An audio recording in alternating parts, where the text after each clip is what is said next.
history of Israel in modern times, okay? In 1948, Israel became a state, and there was a, it actually, the legitimacy of its coming into being was a vote in the United Nations at the end of 1947. That vote called for the establishment of two different states in what was then referred to as Palestine, which is the land of Israel as we know it today, the same as the land of Canaan, if we go back into Bible at the time that Abraham first received this promise, okay? And the partition plan called for dividing that area into an Arab state, a Jewish state, and an area surrounding Jerusalem, which would be an international area under the control of the United Nations. This plan was rejected by the Arabs as a whole. Israel accepted it. When Israel accepted it, though, there was huge debate because it meant accepting only a very small and seriously indefensible part of the land of Israel. The heart of biblical Israel, what we refer to as Judea and Samaria, was not part of that. Jerusalem, no holier or more central place to the Jews in the land of Israel, that was also not given as part of the Jewish state. But the attitude at that point, and the prevailing attitude, I may say, was that of David Ben-Gurion, who said, we need to take what we can get and move this forward. In other words, who knows what will happen next? And of course, this was right coming in on the heels of the Holocaust, when there was hundreds of thousands of survivors who needed a place to go. Not just that, but the lessons of the Holocaust, and the importance of having a safe haven for Jews fleeing from whatever persecution there would be.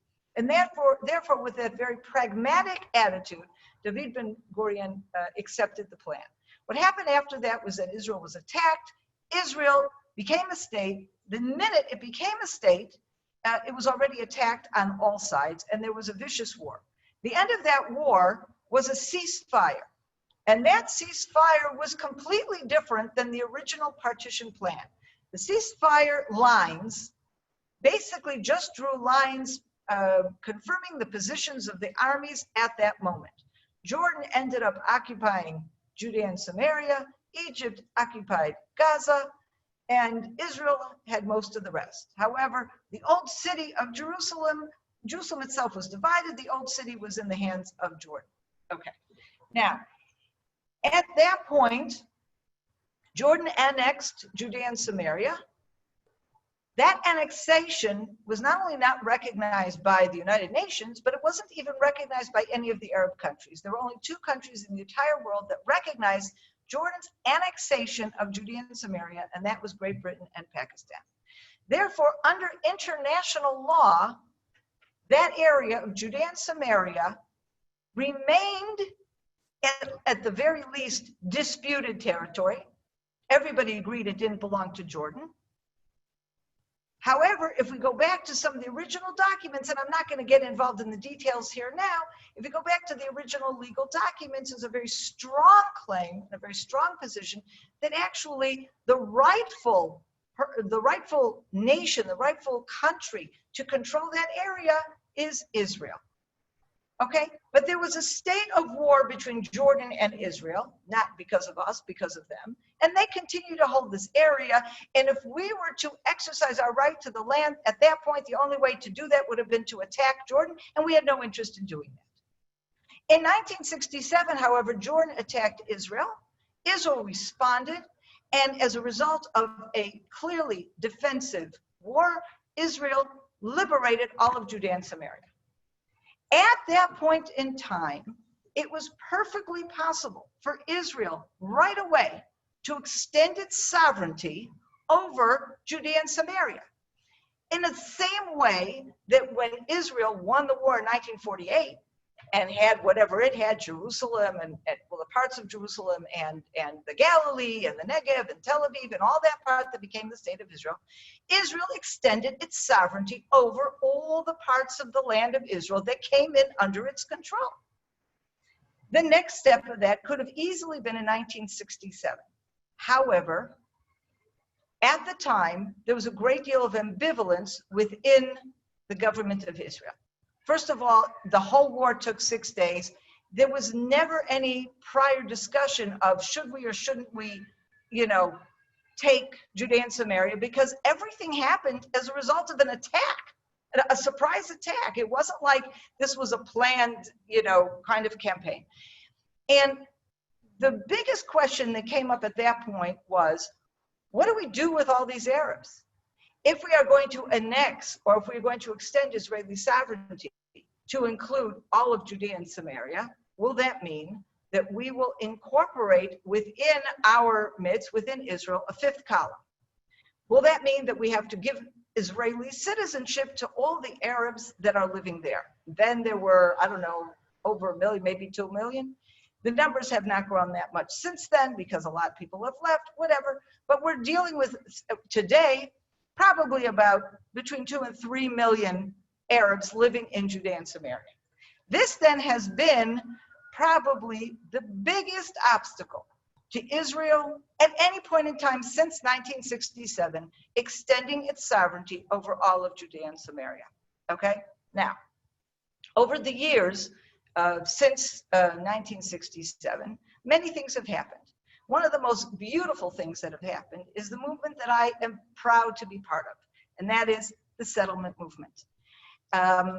This was a grassroots movement from the beginning and began actually just a few months after the Six-Day War, when the first people settled in what became the first community to be reestablished in Judea, and that was Kfar Tzion. A few months later, Jews settled in Hebron, but the real move towards settlement in Judea and Samaria began in the late 70s. The mid to late 70s, and when Menachem Begin became Prime Minister of Israel in 1977, it became official government policy.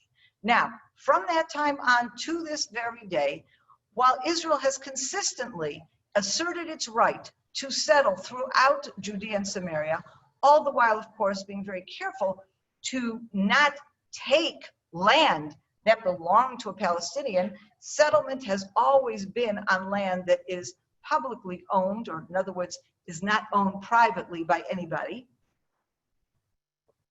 This land then became under Israeli control, and it was Israeli policy to establish these communities. Unfortunately, however, even as Israel was blessing and planning and establishing communities all over Judea and Samaria, they never made a decision as to what the final legal status of this area would be. And that, of course, created a very, very problematic situation, because it opened the door for the Arabs to believe that our presence here was temporary. Why? Because if Israel, from the beginning, clearly believed that they were going to be in Judea and Samaria forever, they would have extended its sovereignty over the entire area. And that has been one of the most serious issues that we've been dealing with ever since. In 1993, Israel entered into what became known as the Oslo Process. And at that time, Israel recognized the PLO, it recognized the establishment of the Palestinian Authority, and set the stage for some sort of peace arrangement between Israel and the Palestinian Arabs. Many people say that at that point, Israel agreed to a Palestinian state. Not true. Yitzhak Rabin remained against a Palestinian state probably until the day he died or was killed.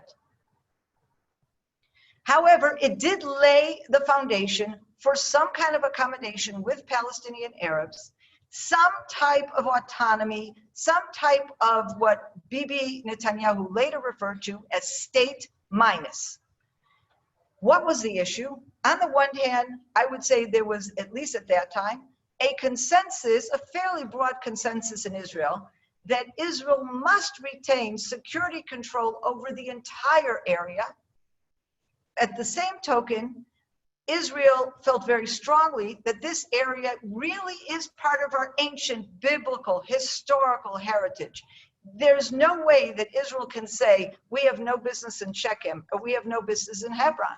If you go back to the Bible and everything since, these are what I would call the cradle of Jewish civilization.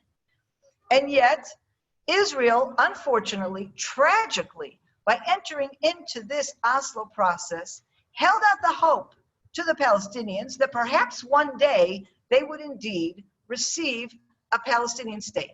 In fact, what happened here is it created an expectation all over the world that Israel was going to leave Judea and Samaria, all of it.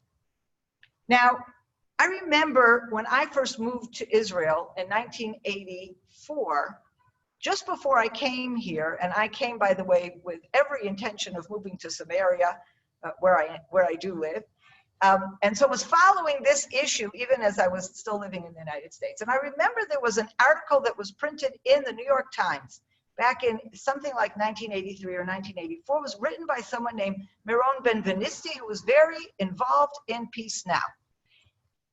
A huge advocate for Israel's complete withdrawal from Judea and Samaria. And I remember he wrote then, okay, the game is over for his position.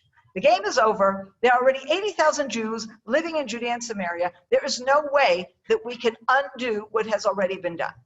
I read that article and I cheered. It was an amazing feat. He was mourning it. I was celebrating that statement, which is why in 1993, when suddenly Israel started talking to the Palestinians and even put on the table the possibility of withdrawing from some of the Jewish communities in Judea and Samaria.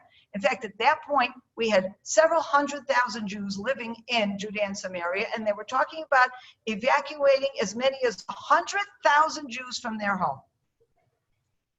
This was terrible. These were positions of the Israeli government that I and people like me very much disagreed with, and we paid a very heavy price in more than 1,000 Israelis being murdered as a result of this process. What this process did was bring in the Palestinian Authority, initially with Yasser Arafat, and we all know what happened since then. Unfortunately, though, this created a presumption in the eyes of the international community that our presence in Judea and Samaria, even as we were growing in numbers, even as we built and established more and more communities, it created an impression that our presence here is temporary, that we're about to go. And it's really insane if you think about it, because I remember I was doing, throughout this period, I have been involved many, many times. I have been interviewed by all kinds of media, left, right, center, secular, religious, you name it, okay? And more often than not, would be interviewed by hostile media who could not understand why we were insisting on being here, what our presence meant here. And their assumption was, well, you don't really belong here, you're gonna leave. And I would look at these people and I would say, would you dare say to any other people anywhere in the world, take 100,000 people and forcibly evict them from their homes? That was something we said 20 years ago. Today, the situation is even more, we're more and more, thank God, entrenched in Judea and Samaria. We now have close to 500,000 Jews living in Judea and Samaria. So the very thought that someone would even today continue to believe that this is a situation that we can undo. I remember many years, and still today, you hear these sorts of language. We're going to dismantle the settlements as if we were some Lego blocks that you could just take apart and throw back in your toy box. You know, this in and of itself is an insane reality, but a reality all the same, and a reality that we must keep in mind as we're approaching and checking this Trump plan. Now, when the Trump plan came forward, this was truly a watershed event, because for the first time, and it wasn't just the Trump plan, it was various statements of the American administration around that same time, what we've seen in the past year or two, we saw for the first time that the United States of America stated absolutely definitively that they recognized Israel's right to settle and be in Judea and Samaria. They recognized that this area was our ancestral homeland. And they expressed, in this Trump plan, expressed their commitment to recognize annexation or extending Israeli sovereignty to at least 30% of Judea and Samaria. The importance, the significance of this cannot be underestimated, because for the first time, we have a major power in the world. Until now, not a single country anywhere in the world, little or large, small or large, was willing to make statements of this kind and were willing to transform statements of this kind into an actual plan, a written plan. This was a watershed event. And so one of the things that I think is most significant about the opportunity we have with us today is the ability for Israel to take concrete legal steps that will cement our declaration that this land is ours. Now, that's not to say that there aren't problems with the plan, but the fundamental advantage of this plan, our ability to annex and to have American recognition, which could well pave the way for international recognition, is something that we in my opinion, dare not, an opportunity we dare not miss at this point. Now, let me just quickly say something about the left. For years now, ever since 1967, the left has been against Israeli presence in Judea and Samaria. They have been against the settlement movement. They're coming from very different places. Initially, it was I would say the left was a very Zionist left who were worried about the future, the demographic future in particular of the state of Israel. What are we going to do with these millions of Arabs? We want to preserve a Jewish state. They were coming from a very, very good place. And they were fearful, and they didn't know what could happen. And unfortunately, in those years, there were very few, shall we say, creative solutions that were being floated on the table. Something that has changed to some degree recently. Over time, however, it developed a very radical left wing, even in Israel, and represents a tiny, tiny, tiny percentage of the Israeli public. And these people are basically saying there's no value to this area. It doesn't have anything to do with this area. And we care deeply about the future of Palestinians, and therefore we want to give them as much as we can. Unfortunately, these people are not Zionists. Many of them today will even refer to themselves as post-Zionists or non-Zionists. Thankfully, though, in the last, I would say 10 years, 15 years, those people have been marginalized to a very great extent in Israeli society. Therefore, today, when we see in Israel opposition to this annexation, very few people are saying we're against it because we don't think Israel belongs there. What they are saying is we're afraid to do this if we don't have complete international support, because they are fearful of sanctions and they're fearful of all kinds of other ramifications, okay? And that changes the debate significantly, okay? They're talking about what will Jordan do? Well, I'll tell you what Jordan will do. Absolutely nothing. In fact, if Jordan today is voicing fear about Israel annexing the Jordan Valley, for example, which is the area along the Jordan border, I can assure you that deep down and not so deep down, all the Jordanian leadership is hoping that this is what Israel does. Because Israel has consistently protected Jordan from its worst enemies, and those worst enemies include the very same terrorists in the Palestinian areas, because those same terrorists have very close ties to terrorist organizations that Jordan is battling on a regular basis in its own territory. And therefore, Jordan is really, they're going to say these things because they have to sound like they're supporting the Palestinians, who make up 85% of their population. Jordan is not a threat.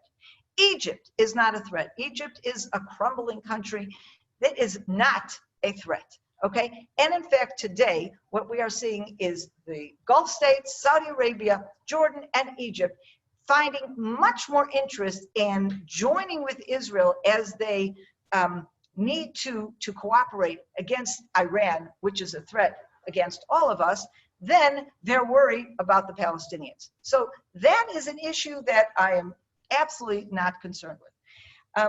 One thing, though, that I want to say very, very clearly, I think it's extremely important that Israel extending sovereignty today over this area is not just a practical issue.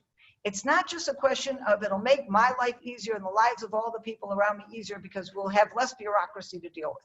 We will have the ability to build more without dealing with all kinds of political questions. All that is true.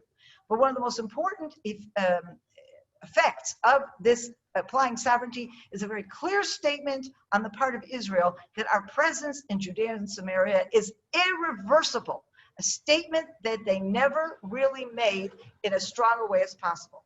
And whereas until, I don't know, the Oslo process was based on the assumption that if we hold out the possibility to the Palestinians that they will indeed receive a state or they will receive land, that will encourage them to refrain from violence. What we actually saw was the opposite. The more we offered them, the more we gave them, the more violence we received. And that was because they are clearly the bully of the neighborhood. And when you're dealing with a bully, if you give them a little, they're going to want to take it all.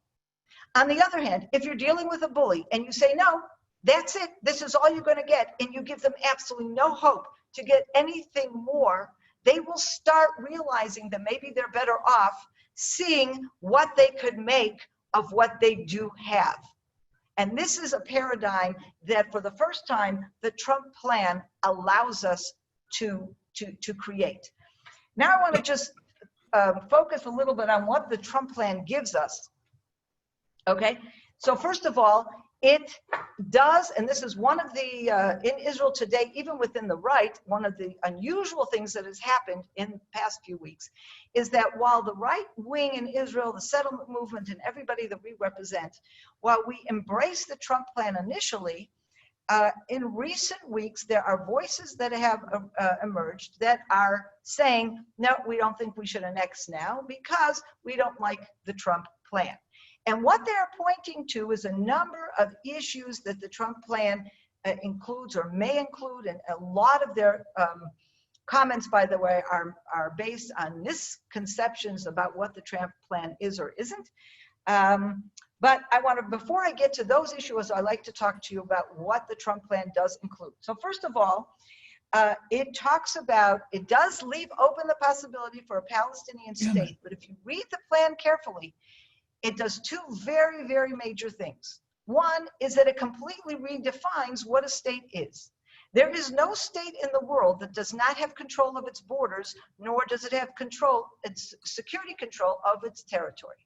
The state, the Palestinian state, as defined in the Trump plan, is a state where Israel retains complete security control over the entire area, and that also includes control of the borders, okay?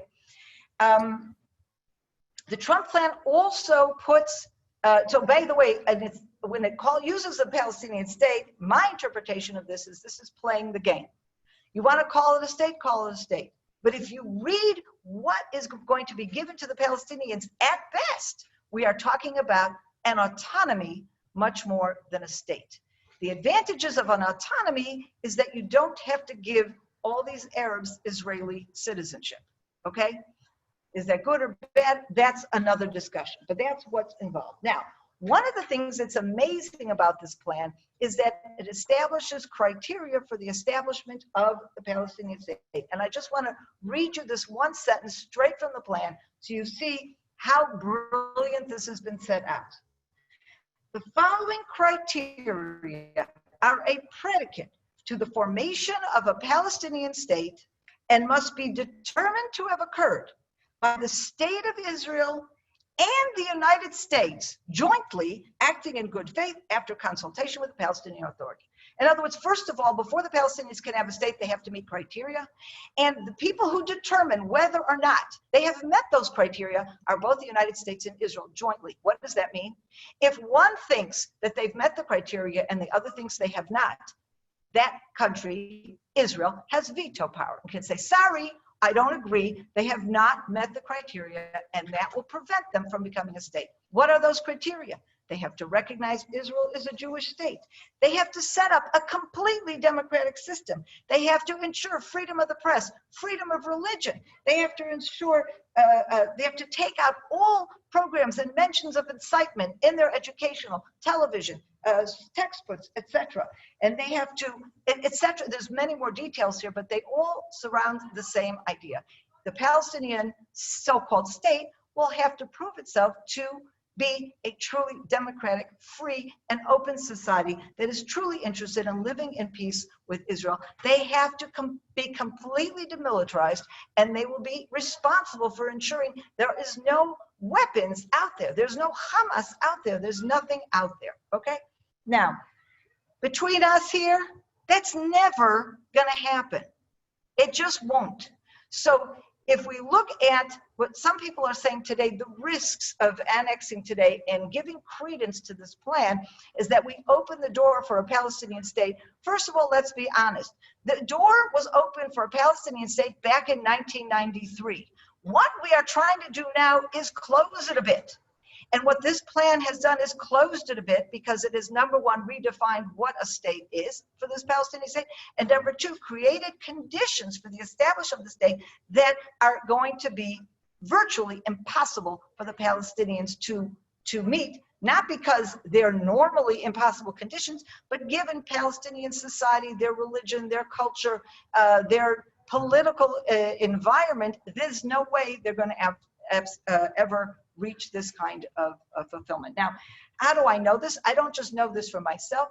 I know this because we know what we see, of course, over the past years, but I can tell you I had a fascinating conversation once with a number of Arabs, just recently, a few months ago, okay, who made it very clear to me. They themselves don't trust the Palestinian authorities. That the only way that they are going to have democracy, freedom, rights, the ability to develop themselves economically, professionally, etc., is going to be under Israel. So it's not just I'm not the only one saying this. This is being said by the Palestinians as well. Okay, now, the other thing that has been established in this plan that was not written in the plan, but it was stated by both President Trump and Netanyahu when they presented the plan, is that this has a deadline, okay? 4 years. They have 4 years, the Palestinians, to come to the table, treat this seriously, and begin negotiations. They have already wasted a half a year. They not only have not come forward to negotiations, but they have boycotted any kind of communication with the United States and with Israel. So unless they have a radical change of heart, this hourglass is quickly losing its sand, and they are not moving on this at all. Now, let's talk now about some of the risks involved. So the risks include as follows. First of all, is this an implied recognition of a Palestinian state? I don't think it is. And in fact, Israel has agreed to negotiate on the basis of the plan. It has never and is not being asked to recognize some Palestinian state that may or may not ever come into existence. The beauty of this plan is that it has changed the balance, whereas until now, Israel had to keep giving, giving, and giving. And even though there were promises of all sorts of things if the Palestinians would give, the Palestinians never gave anything. They never lived up to their side of the bargain, and Israel continued to be expected to give and give and give. Under this plan, Israel can annex today. They don't have to ask anybody's permission. They don't have to give anything. They annex, and then the Palestinians will see, do you want to talk? And if the Palestinians get so angry about this annexation, they don't want to talk, okay.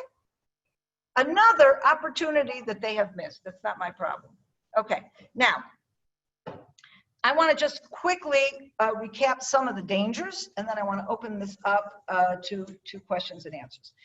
Some of the dangers here that have been noted on the right. Okay, we talked earlier about dangers that are seen on the left, dangers of a possible international sanctions and possible problems coming from Jordan and the Gulf states, etc. So we've responded to that. Now I want to talk about what are the right-wing concerns, and these are actually a very unusual thing because it is the same right wing, the same leaders of the settlement that have been pushing for this kind of plan, for annexation, for sovereignty, that are now pulling back.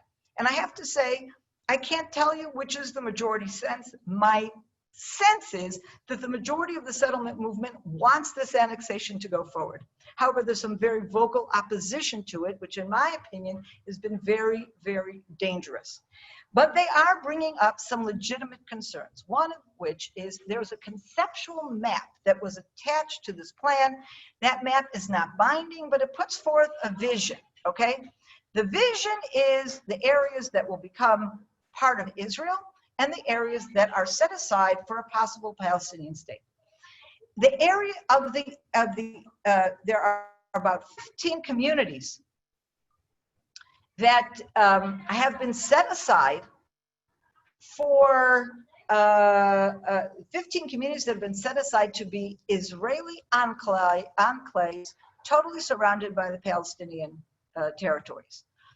Israel today has been given the ability to annex all of the Jewish communities, whether they're isolated communities or whether they're located in what is often referred to as the larger settlement blocks. However, those communities that are totally surrounded by areas that are slated to become part of a Palestinian state, those areas remain very isolated, and they will be subject to a building freeze beyond the lines of the existing lines of the community. They can build upwards, and they can build if there are any empty lots within the community, but they cannot expand. The concern is that should there be a Palestinian state, these communities would be isolated enclaves, and the road itself going from the community to the rest of Israel would be in Palestinian hands. That is a fear, but it is a fear based on something that hasn't happened. It's based on a conceptual map that Israel has not agreed to, because that map is exactly what it is, a conceptual map. It is not a basis for negotiation. It's a basis to begin the discussion. And of course, Israel right away is going to say, no, this cannot be. We have communities that are here. We need to make sure that we can guarantee their safety as they're leaving, going to and from their communities. And it's very important for me to emphasize that the security situation in Israel today will not change at all, even after sovereignty. If we extend our sovereignty to the 30%, the same places where Israel has complete security control today will remain after extending the sovereignty. And any change to that will have to come only in negotiation between Israel and the Palestinians.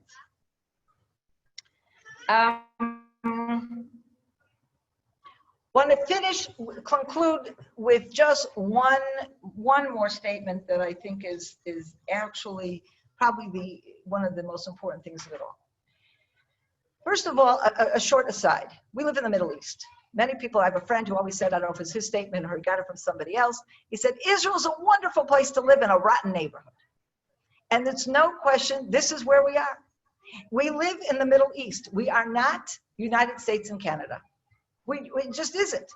And therefore, we have to remember what, in many instances, Israel made statements or agreed to certain diplomatic moves in response to Western demands, Western pressure, and did not consider carefully enough that we had to consider how these moves would be viewed in the Middle East. And as soon as there were people in Israel saying, Judea and Samaria, it's not ours, we have nothing to do with it, don't give me the Bible, etc., we immediately weakened our claim to all of this. Because an Arab looks at the way it responds to land, it will never give up a claim that it considers his. And as soon as Arabs saw that we were willing to compromise, they immediately interpreted that compromise as a confirmation that we never thought it was ours to begin with. And therefore, this small step of extending sovereignty, even if it's only to 30% of the area, is hugely important to reverse that impression. It is a statement that is vital in the Middle East, to a statement that is saying, this is Israel, it is ours, we are going to be here forever, okay? That's that point, and just, and it's actually a statement that is important it should reverberate all over the world. I know most of you are Christians, some of you are Jews. I don't know where all of you stand religiously, but I want to make a very clear statement, a statement of my belief, and a statement that probably represents a very large part of Israel, okay? We believe that the land of Israel belongs to the Jewish people, and we believe our claim to that land dates back to Abraham. When Abraham first came into the land under God's instruction, Genesis 12:3, God said to Abraham, I will give this land to your children. And he never, ever retreated from that promise. In fact, he continued to repeat that promise to our forefathers, entered into covenants with the nation of Israel, both in the desert and later on in the land of Israel. Deuteronomy 27 and 28, Deuteronomy 30. The Bible is replete with this pattern. The land belongs to the Jewish people. Even if they will sin and they will be exiled from the land, the covenant that God made with the Jewish people is eternal. And that also means that God will one day bring us back into the land.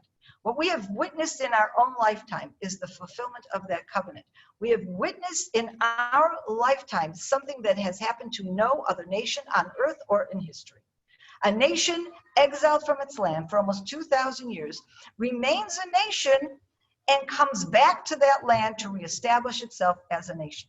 And it is because this is so unique that the nations of the world don't know how to deal with it.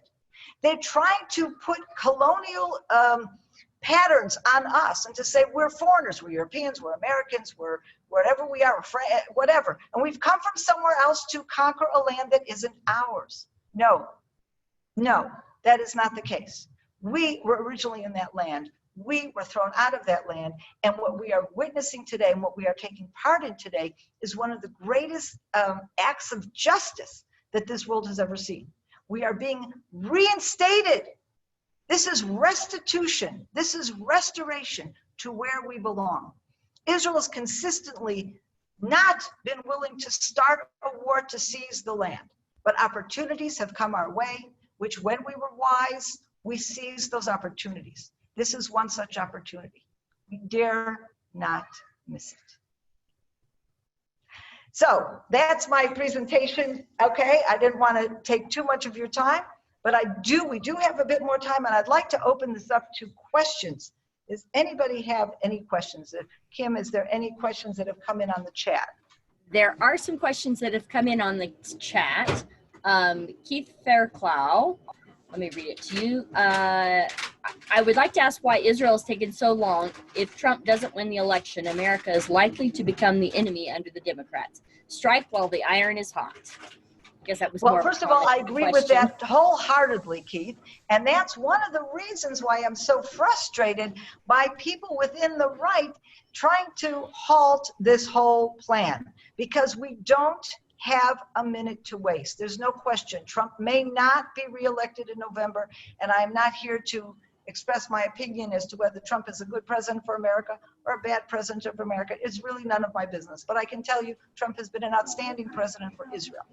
And we need to take advantage of his presence and his position, because there's no question, if we annex now, the American administration will recognize what we annex. If we don't, and we miss this opportunity, and Biden becomes president in the fall, we're finished. Because Biden will never recognize any sort of annexation. And in fact, he will probably, get right back on that path and he may even continue where Obama left off, passing that horrible resolution in the United Nations, the Security Council, which was a very bad blow to drawing into question the legality of settlements to begin with. And Biden will just continue in that vein, and he may well recognize a Palestinian state with or without Israel's approval. So we have to do this now, 100%. So from Irma, what is keeping Israel from annexation? Do Netanyahu and Gantz see eye to eye on this matter? That's a very good question. One of the biggest questions we have is, where's Netanyahu on all this? He has promised over and over again that he was going to annex.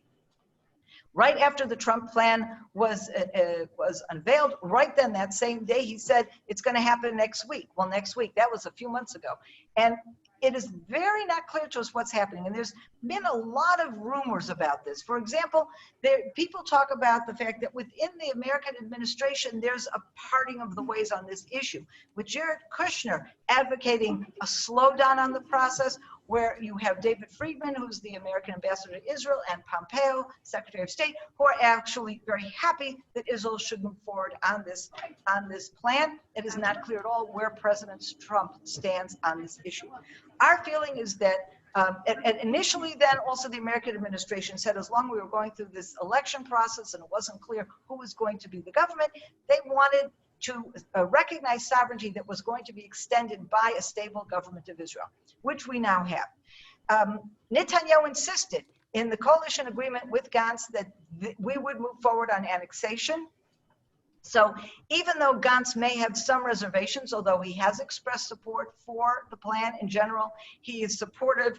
I'm not sure if they're arguing about the maps or not. Gantz said last week that he hadn't even seen a map. So it's very unclear to us what is really going on. And nothing has been published, but we are hoping and praying that Bibi Netanyahu will do the right thing and the government of Israel will move forward and annex this area at the very beginning of July, as promised. There are some people raise their hands to ask a question. I'm looking here. So this is from Ken Osterman. He says, I understand the maps of annexation are still being drawn, but does annexation likely include large parts, significant parts of areas A and B, or annexation mainly about area C? The annexation that's talking about now is only Area C, and it's only a part of Area C, okay? So clearly, we would prefer to annex all of Area C. Area C is the area that the Oslo Accords left in total control of Israel. Initially, Area A was also given to the security control of the Palestinian Authority, not just the civilian control. Today, both A and B are effectively the same, both of them coming under Palestinian civilian control, but Israel remains with security control over the entire area. So this is one of the drawbacks. It's a very small amount of the area. It's only 30%, and it's all in Area C, and it's not in all of Area C. But it's what we can do right now. Of course, our goal is to do more and to move this forward. But this is an opportunity we have now. It's an opportunity that's worth taking. I am not in favor of, right now, annexing more than that 30%. If we were dealing with a hostile government in the United States, that is something that I would consider. But there's no reason today to antagonize the United States when we have their approval for such a major step. And if this step works and it brings fruit to all of the parties, then I see no reason why we wouldn't continue to move forward on additional annexation in years to come. I've got two questions that are kind of co-related, so I'm going to read them both and then you can answer them kind of simultaneously. From Nina in the Philippines, will the Temple Mount in Jerusalem be part of the annexation? And Pastor Mark Biltz is wondering if you believe that Israel will ever allow a Palestinian capital in East Jerusalem. Okay, so first of all, the Temple Mount today is already in sovereign Israel. This is something that happened right after the Six-Day War. When I mentioned earlier that I believe Israel should have extended its sovereignty to all of Judea and Samaria right after the Six-Day War. What they did do, though, is right after the Six-Day War, Israel extended its sovereignty to all of Jerusalem, including the Temple Mount. What happened, though, is the Waqf, which is the Islamic trust, that was given the ability to run the affairs of the Temple Mount. When this was initially done in 1967, I think the government of Israel viewed this as kind of like handing the management of the church to the Christian elders. They didn't see it as a political move. When Israel signed a treaty with Jordan in 1994, it kind of upped that a bit and said Jordan has a say in everything that goes on the Temple Mount. So what that did is set a framework in place for conversation about the Temple Mount between Israel and Jordan, and the Waqf, which is connected to the Palestinian Authority. It did not, however, abandon sovereignty. Problem we have in Israel is that Israel is not always willing to act on its sovereignty. Israel today has full right to say anybody can go up and pray on the Temple Mount. They have chosen not to allow wholesale and free prayer on the Temple Mount for everybody because they want to keep the peace, but it has nothing to do with sovereignty. Now, in terms of Jerusalem, a capital in Jerusalem, the statement that was made under the Trump plan, or when the Trump plan was presented, actually referred to the parts of Jerusalem on the other side of the security barrier. This is a part of Jerusalem that was never really part of Jerusalem. What happened was it was technically part of the municipal boundaries of Jerusalem only under Jordan. And they did that for municipal reasons only. It is not part of Jerusalem historically, and it is not a part where any Jews live today. And so the idea was, if we give them that bit, let them call it Jerusalem if it makes them happy, and they can have their capital there. It is a part that really has nothing to do with the Jerusalem that any of you have ever visited or have been in. Okay, and so it's not the old city, it's not all the neighborhoods and the suburbs of Jerusalem as we know today. It's a much more distant part of Jerusalem that I personally believe really doesn't belong being part of Jerusalem. But again, if we're playing the game and we're going to call a non-state a state, and if we're going to call non-Jerusalem Jerusalem, and if that's going to make people happy, then that's fine. This is from Anne in Australia. Annexation was discussed in our weekly UIA webinar today. Some believe if Bibi goes ahead, then it will result in an increase in terrorism. It is thought that he won't go ahead, but won't the Muslims see that as losing face and a victory for them? They said Bibi is regarded as a strong leader and will still be respected. What do the Jews in Judea and Samaria think? All right, so I think that no question Netanyahu is viewed as a strong leader, but whenever he capitulates, that puts a dent in that armor, because the Arab world looks at him very, very closely. And if he does not annex, especially now, having promised that he will, that will definitely be a real, it will damage Israel's deterrence vis-a-vis the entire Middle East. And again, you have to always look at what the Arabs say is not necessarily what they think. Just because some Arab countries are now saying, oh, Palestinians, Palestinians, look though at what they're really doing. Do they really care? If they cared so much about this, then they would be doing other things against Israel, and they're not. They're just not. So I'm not concerned about what will happen if Bibi does annex. I'm far more concerned of what will happen if he does not. And this is a major issue, and I think it's something that at the end of the day, if Israel goes forward, extends the sovereignty, they will be making a powerful statement that will not decrease our deterrence, but will increase our deterrence. Okay. From Rick Kennelson in Canada. How widespread is the belief in the Bible confirmation of land belongs to Israel among the Israelis? Okay, so first of all, I would say among the Orthodox, 100%. Orthodox in Israel today is about 25% of the population. There's another, let's say roughly 25% of the population that is what you would call secular. Most of those don't believe in the validity of the Bible. Many of them don't believe in God. Some people believe in God, but they don't necessarily believe that the Bible is, the written word of God. The large group of people in the middle, the 50%, is what we would very often call traditional. These are people who have a strong connection to the Bible, but it's not part of their daily lives. These are people who, don't forget, the Bible is studied in schools all over Israel, in public schools. It's a requirement. Everybody has to study the Bible. So even if you're in a non-religious school in Israel, you're studying the Bible as your foundational, historical, national document. So even though somebody might question, well, did God actually speak to Abraham and promise him the land? Maybe they'll have a debate about that. But is it the fact that the land of Israel has been part of Jewish consciousness from the days of Abraham to today? Absolutely.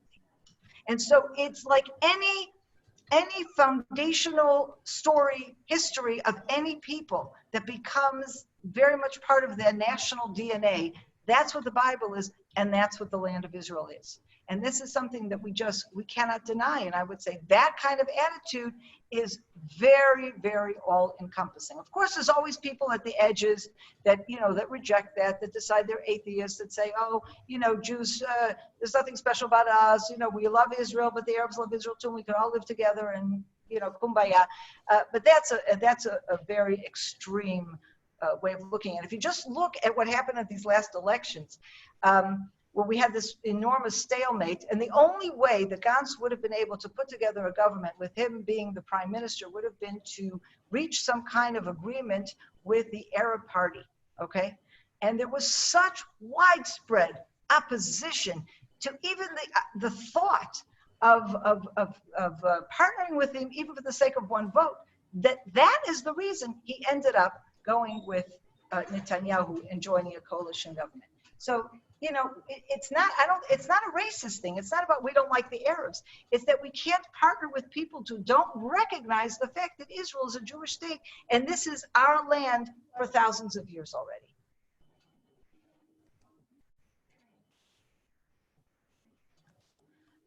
So I just want to look at our time here. We've got a ton of more questions, and we're going to stay on as long as Sondra's able to stay on. You're welcome to stay on with us, but we just wanted to recognize that if you need to go, we understand that, and we'll send you the recording when it's all done. We'll keep answering questions as long as we get them. I do want to take a few minutes and just say that if you know, Judea and Samaria, Israel, the strengthening Israel is important to you, you can get involved. And that's what we are about here at Christian Friends of Israeli Communities. It is getting actively involved in the fulfillment of biblical prophecy. And you can do that by strengthening these communities through donating. You can go to our website and donate online. You can call us and make a donation over the phone. You can mail in a check.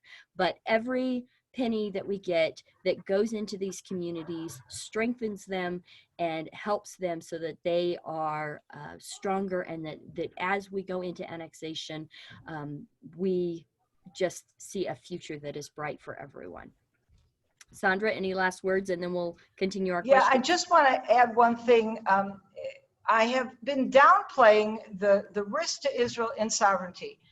But there is a risk that I dare not downplay, and that there is truth to the fact that we may well see, we're not going to see war, we're not going to see Jordan and Egypt invading. We may well see an increase of terrorism from Arab extremists and terrorists in Judea and Samaria trying to battle this plan if we do go ahead with sovereignty.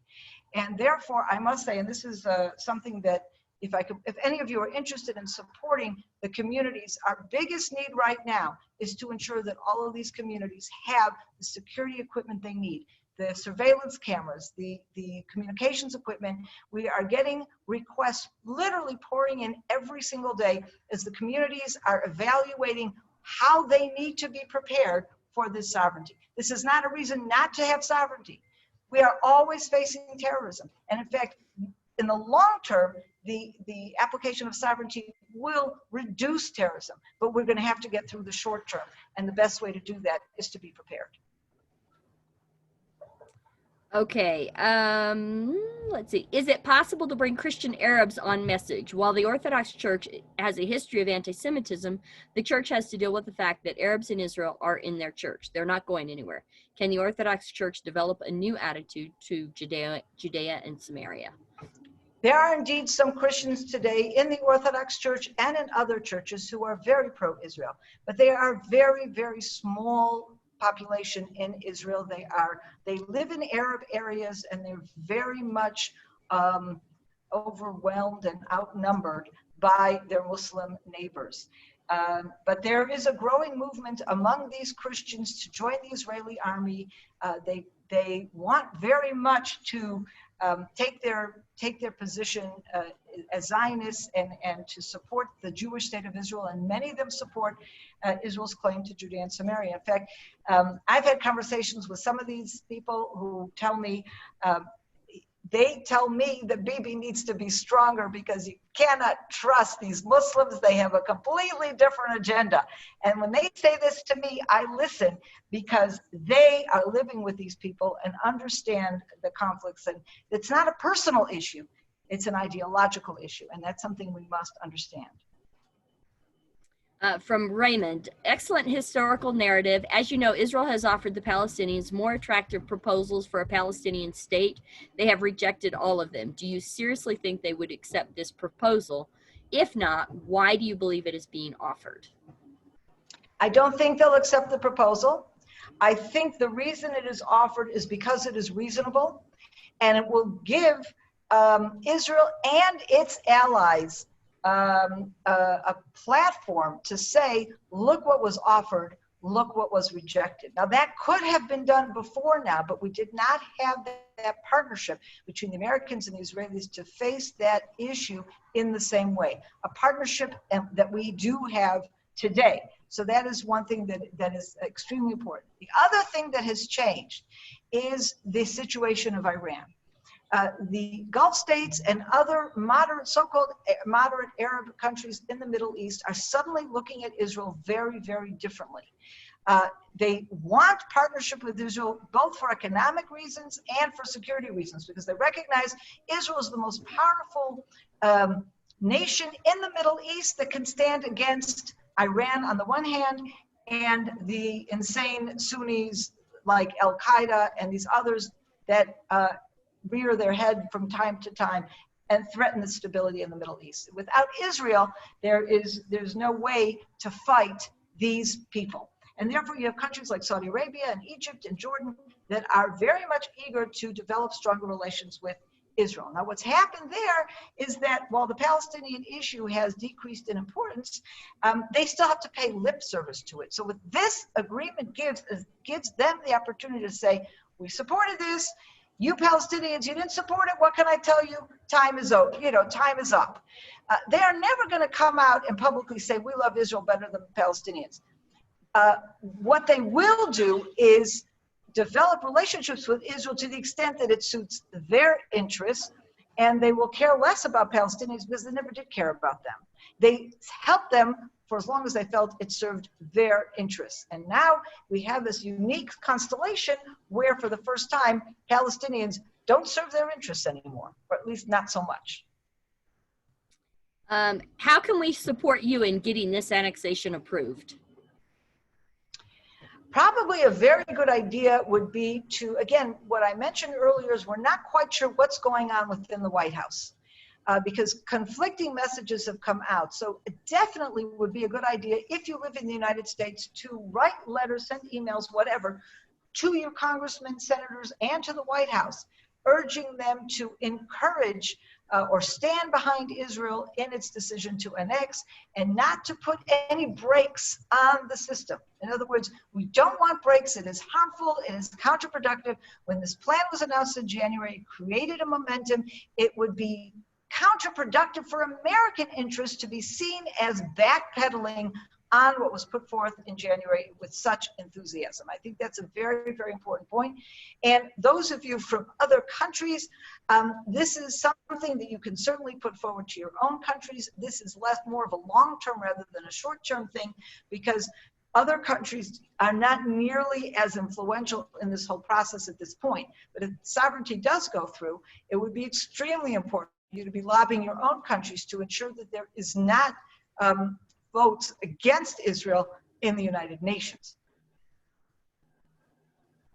From Carlow, can you show us the map of that East Jerusalem you were talking about? Why do the Palestinians not agree to take the area that you mentioned? Because they never agree to compromise. Okay, and that area I don't have a map on me. It is something, we have something called Israel's History and Maps. And this is something, just send us an email and we can send it to you. But that does show the municipal boundaries of Jerusalem and what it is we're talking about. Is Netanyahu's delay in implementing the annexation plan caused by his desire to see first if Trump will win the election? I certainly hope not, because that's taking an enormous risk, really. Look, he continues to say that he's going to annex. There's so much rumors around all of this, we don't really know what will happen. Let's see what happens in July. We, in our part in Israel, are doing whatever we can to put out statements and encourage Netanyahu to go forward with this plan. But time will tell. So from Diana, I've got, how will adding that population change elections? I think she's talking about adding Palestinian population. No, under this annexation, the annexation does not include any Palestinians. It includes only Jewish communities and some of the areas surrounding those communities where there are no Arabs living. Okay, there are no Arabs living in Jewish communities. We are in separate places. Okay, so we may be across the road, but the annexation will never, at this point, will not encompass any Palestinian residences or communities. And therefore, it is not changing at all the electoral balance or the demographic balance. The same citizens of Israel, and the Palestinians remain citizens of the Palestinian Authority. So I think that is the last question, and I'll just close it out and then let you finish up, Sondra. But once again, if you guys want to get more information, be sure to like us on Facebook, subscribe to our YouTube channel, get on our email list. We're sending out information all the time. Anytime there's any news or any updates direct from Israel, Sondra's pretty much on the ball with that and letting us know what's going on from somebody who's living there. And we just thank you guys for coming today. Thanks. Great questions. Great information. Sondra? Well, I just want to thank you as well. All of you, I see a lot of friends here. I'm not going to mention all your names, but it's just wonderful to have been in a chat like this with you, and I hope we'll do many, many more. Thank you.